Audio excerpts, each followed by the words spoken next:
This is Lesson 110 in Saxon's second edition Algebra 1/2 book. This lesson is on complex decimal numbers and fractional percents. So we know we can put a fraction into a decimal, and the way we do that is divide the top number by the bottom number. The value of that fraction is going to depend on its place value, and to know that you have to put it in decimal terms. So if we put the fraction 1/2 in the ones place, it has a value of 1/2 of 1, or 0.5. If we put it in the tenths place, then it has a value of 1/2 of 1/10, or which would equal 5/100. If we put it in the 1,000ths place, or the thousandths place, it has a value of 1/2 of 1,000th, or the equivalent of 5 10,000ths. Now this is very important. If we write a fraction just after the hundredths digit, like this, the fraction is not in the thousandths place. Both the 3 and the 1/2 are in the hundredths place. So this number has a value of 3 and 1/2 hundredths. Now that is the equivalent of 35 thousandths. So this might be a little confusing, but just hang with me, okay, and I think you're going to get it. So to write a fractional percent as a decimal number, we must remember the place value of the fraction. Okay, this is the ones place. And to write it as a fraction, what we're going to do is,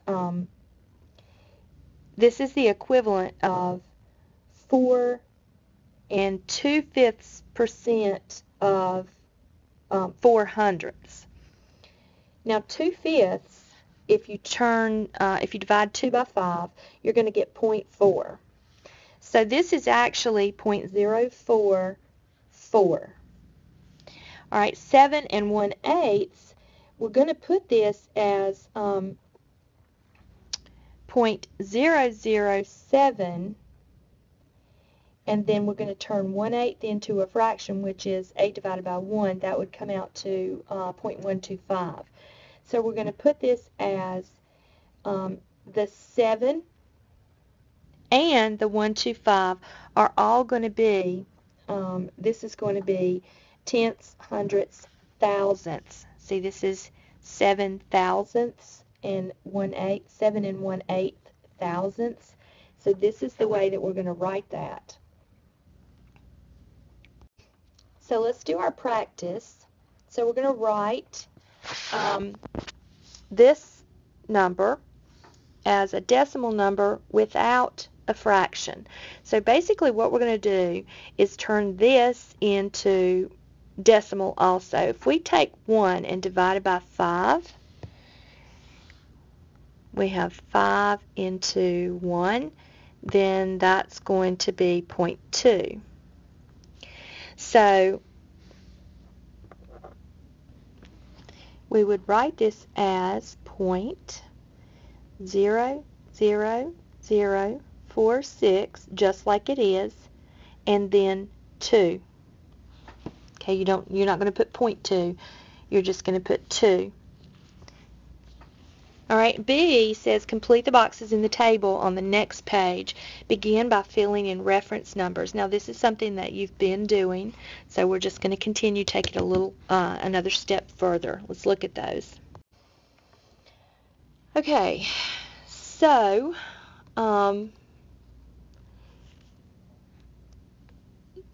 we have 2 here, and these are our reference numbers.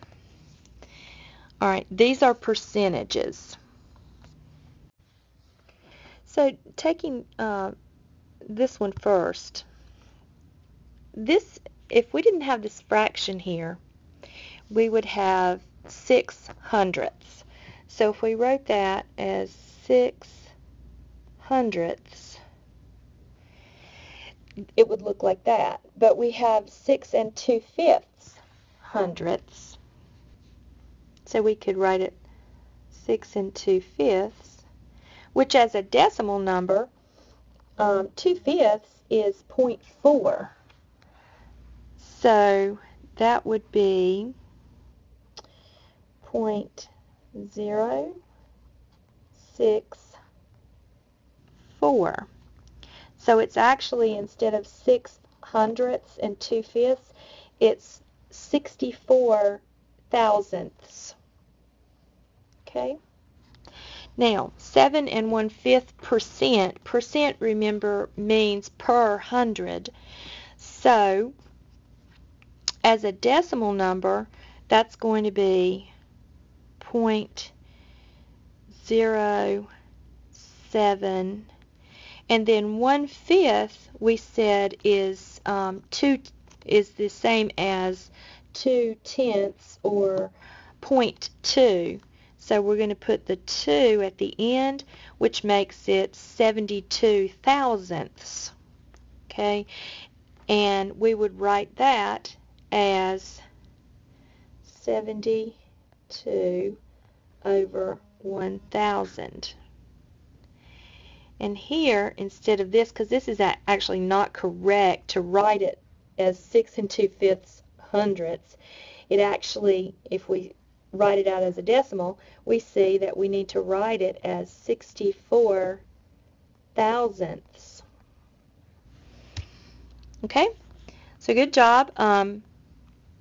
If you have questions, save them for me. We'll work through them together in class, or you can email me and I'll try to schedule a time to talk through this. Okay, good job. I'll see you next time for Lesson 111.